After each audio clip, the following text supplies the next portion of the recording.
Fl-aħħar jiem il-Partit Laburista żvela d-dettalji ta' tnaqqis li l-Gvern se jkun qed jagħmel fl-ispiża tiegħu fl-oqsma kollha ta' tmexxija.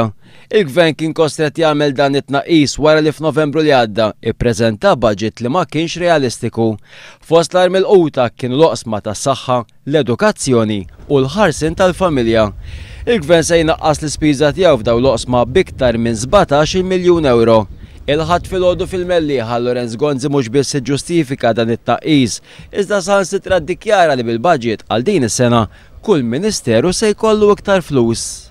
Jixraq li għax għandna bżonn noqogħdu attenti l-ispiża tal-Gvern, nerġgħu nirrevedu il-budgets kollha tal-ministeri kollha. Issa nirrevedu l-budgets kollha ma fissirx li aħna lill-ministeri naqqasnilhom il-flus u ġew inqas milli kienu s-sena li għaddiet.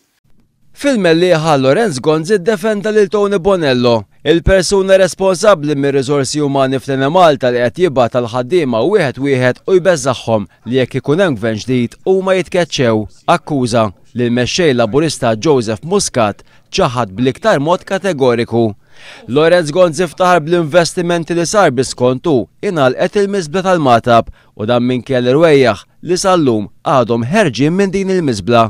B'investiment ta' miljuni kbar, il-muntanja tal-Matab m'għadix tniġġes il-madwar, m'għadix tinten bħalma kienet u jekk il-bambin irid bil-għaqal, bix-xogħol u bil-flus, il-muntanja tal-Matab issir ukoll park nazzjonali li fil-Mellieħa Lorenz Gonzi attakka lil mexxej Laburista għal iskontu Joseph Muscat qed jagħmel ħafna wedi lil kulħadd.